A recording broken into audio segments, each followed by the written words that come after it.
I remember the brother who was sitting in the second row, who was on the blind, sitting on the fence. And Shaji told me that morning at Fajr, he said, you tell the Jamaat that those who leave this Jamaat will never remain Muslim. And it was said. And the brother, when we left from the masjid, he said, Clifford Sahib, can I have a word with you? Young man, can I have a word with you? I don't understand that statement. If you leave the Jamaat, you won't remain Muslim. I said, that's Shaji's statement. And you best believe that statement. Well, how is it possible? There's other Muslims in the world. How is it possible? I'm just trying, I'm not saying that it would, that Shah didn't say this. Most of these people are not even Muslim. And if they think they're Muslim, they're fooling themselves. You know, who goes around doing takfir of others?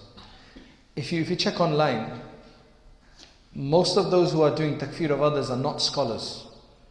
Some unfortunately are, or they claim to be learned people, but most are not.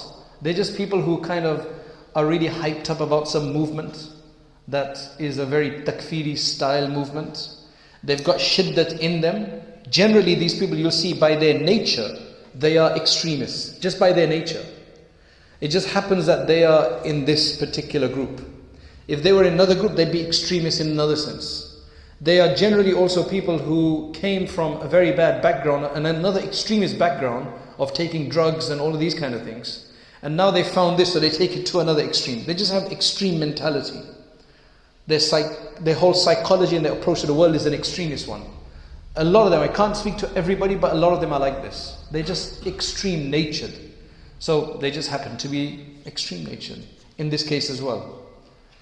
So a lot of the expression of extremism that you see out there is based on a person's extreme nature and his fitrah, rather than he's just using whatever it is, the ideology or the group or whatever, he's just using that as an excuse to justify his extreme nature and to give vent to his extremism. That's essentially that the majority of people are corrupt, kafir, corrupt, you know.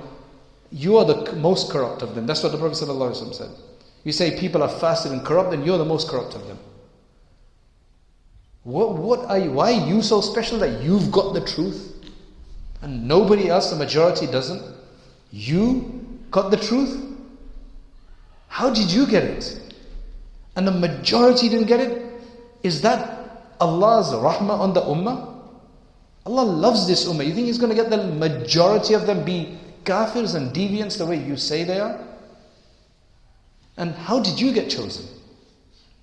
You just became Muslim, got caught up in the wrong group, and they brainwashed you this way and gave you an exclusivist mentality. That's what it is. That's the reality. And finally, on the takfir issue, the Prophet ﷺ said, there's a hadith, sahih hadith, "Man qala li akhihi kafir faqad ba'a biha ahaduhuma." When you call somebody a kafir, one of you is going to have to take ownership of that name, of that title, of that kufr. So if the person you're calling a kafir is a kafir according to Allah, then you're fine. It's like, imagine this, you've said, you are kafir. These words, they become like a bird or something, and they go towards that individual. If he is a kafir and they find their place, khalas, finish, you're out of it. They are kafir. If that person is not a kafir according to Allah, then those words come back. They go left, right, trying to find a place to settle. And if they don't find any kafirs to settle on, meaning the one you directed it to, it comes back to you. Now you may not be a kafir, but you get the sin of kufr because of that. That's why it's very dangerous. So I'd rather err on the side of caution. A lot of people used to, that they say to you that, but why are you so restrained in giving?